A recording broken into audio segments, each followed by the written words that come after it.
Olá, boa tarde. Hoje é dia 20 de outubro e a nossa meditação sobre a graça, baseada no livro de Romanos,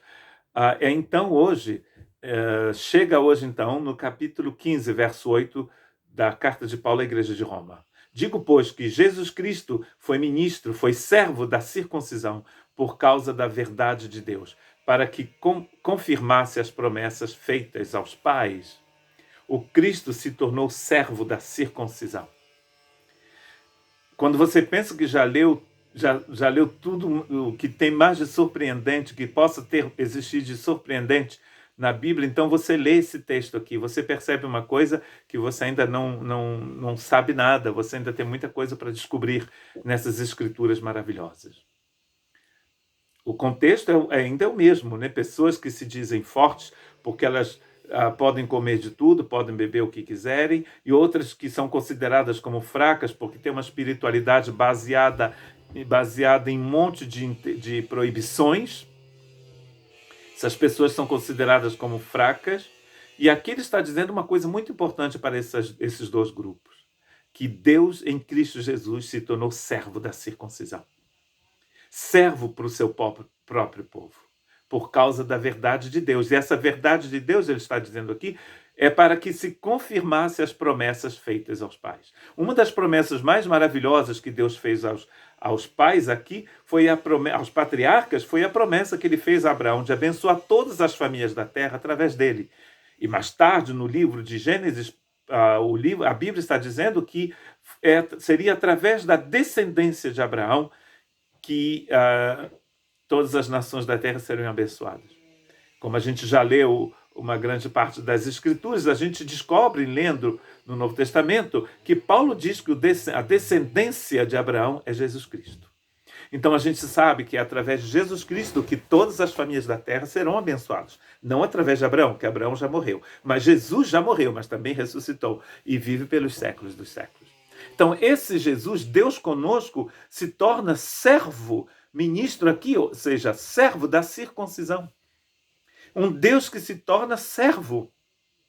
Que coisa impressionante. Numa versão que eu acabei de ler em francês, ou em inglês também, diz que ele se tornou servo do seu povo. A gente está acostumado a ver Deus como todo-poderoso, e ele é todo-poderoso, Senhor do Senhor, Rei dos Reis, né? Está escrito sobre Jesus no livro de Apocalipse, o Alfa e o Ômega, o começo e o fim, aquele que era, que é e que há de vir, o Todo-Poderoso. Esse mesmo Deus se torna ministro, se torna servo do seu povo. Que coisa maravilhosa. E essa exortação está acontecendo aqui exatamente para mostrar que essas pessoas que pensam que são muito importantes, ou os fortes ou os fracos, porque os dois pensam que eles que têm todo o conhecimento, que eles que têm a verdade, Deus está chamando esse povo, pedindo para esse povo, implorando e talvez ordenando que esse povo desça da montanha e vá ao vale, onde você vai se tornar um ministro, um servo. Esta, eu creio, é a exortação em si. Aqui. Nós precisamos descer do nosso pedestal, descer das alturas e nos tornarmos servos de todos, por causa da verdade de Deus. Ele diz aqui, essa verdade que não pode mudar. E para confirmar, então, a veracidade da sua promessa, é o que Deus faz. Então, por que nós não o faríamos também? Para servir o nosso próximo, para amar o nosso próximo, para abençoar o nosso próximo. E o coração do Evangelho, coisa assim que deixa muita gente arrepiada e apavorada, o coração do Evangelho é então esse Deus que vem para servir. Marcos capítulo 10, verso 45, está escrito, Jesus dizendo, o Filho do Homem veio para servir e dar a sua vida pelo resgate de muitos. O Filho do Homem veio aqui para servir. Como é que Jesus prova o seu amor pelos seus discípulos? Até o fim, ele vai amá-los. E João nos diz, no seu evangelho, no capítulo 13, que o Senhor, no dia daquela última ceia, que eles vão tomar antes que o Senhor vá à cruz, antes que ele seja preso, ele senta e lava os pés dos discípulos.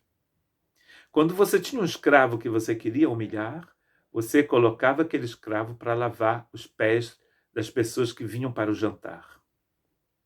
Foi o que Jesus fez. Se sentou no lugar do escravo. Inclusive, os apóstolos, os discípulos vão ficar escandalizados. Até Pedro vai dizer: Senhor, o que você está fazendo? É ruim, hein? Como diriam alguns brasileiros, é ruim. O Senhor vai lavar o meu pé?